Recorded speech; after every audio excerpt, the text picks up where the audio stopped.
Part C. Is it more effective to reduce population or per capita consumption? The IPCC's most recent report from Working Group 3 identifies population as the main factor in emissions growth for the 40 years from 1970 to 2010. As well, population is the bigger of the two multipliers because it is a multiplier in billions. In the 20th century, population increased by a factor of 5 and consumption by a factor of 10. Which was more important? Well, which is bigger, 5 times A or 10 times B?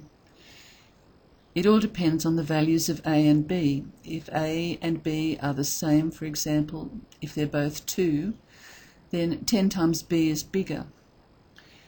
But if A is 2 billion and B is 2, then 5 times A is a lot bigger. The answer is population, which started out at around 1.2 billion in 1900 and went to 6 billion by the end of the century. Consumption per capita was modest initially. What about recycling? Population outstrips waste reduction through recycling. A study in the UK showed that up to 80 lifetimes of responsible recycling is completely cancelled out by the arrival of one more person in the UK via the airport or the maternity ward. Population has an upward momentum, as shown on this graph here, due to descendants left behind after a person passes away. The saying, "you can't take it with you," applies to our possessions, but any descendants left behind continue the upward trajectory of the graph and do so as consumers. Some other points to consider. A theoretical person has zero consumption when compared to any actual person. If we're considering bringing another person into a family, then we need to consider this, that a person who remains theoretical has less consumption than any actual living person because their consumption is zero. Next, if we cut consumption in any area, we may feel good about that, but we may make savings, and they're often spent on other things, for example travel, so no net gain may be made. Also, if we share our income with other people, family members or worthy causes, again we may feel good about that because our consumption has been reduced, but the total environmental impact remains unchanged because it doesn't matter whether we or someone else spends our money. The fact that it is spent changes the environment.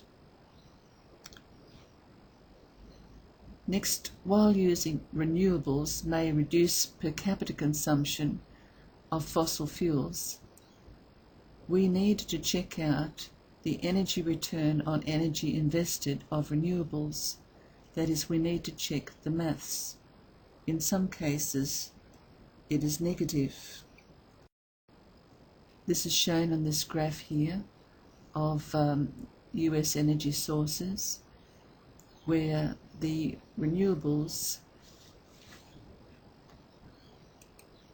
found down in the left-hand corner of the graph here are low in energy return on energy invested and low in actual total energy, apart from hydro, but the sources of hydro are virtually used already and cannot be increased. It should be noted, of course, that some fossil fuels are also down here.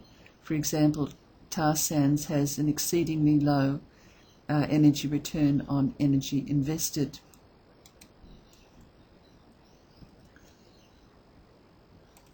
While important, renewables take money to make, and that money has to be raised at a cost to the Earth's ecosystems somewhere else.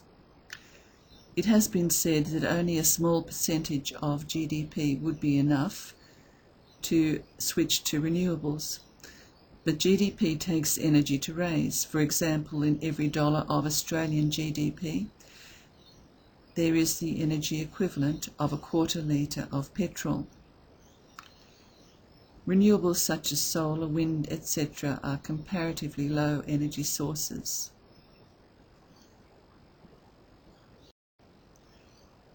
What can be done? Human nature may be helped through the Bible. Jesus chose 12 disciples from the existing population, representing the 12 tribes of Israel for whom procreation had until then been appropriate in context.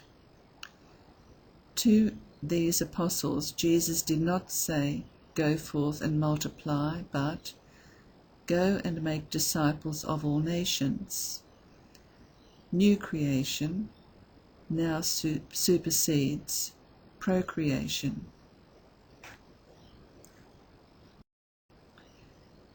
Tackling either population or per capita consumption may go against human nature.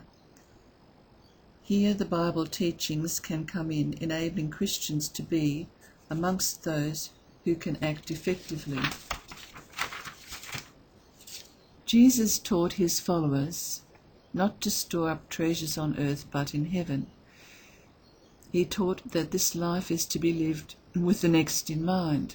What good is it for a man to gain the whole world, yet forfeit his soul? There is a saying, we cannot have our cake and eat it too. Earth's beauty and natural diversity will continue to decline while population increases. The human population already has a cumulative, voracious appetite. We are on a collision course with nature. There is an urgent need to curb our numbers so we can maintain habitats for all other species, so they could recover and thrive.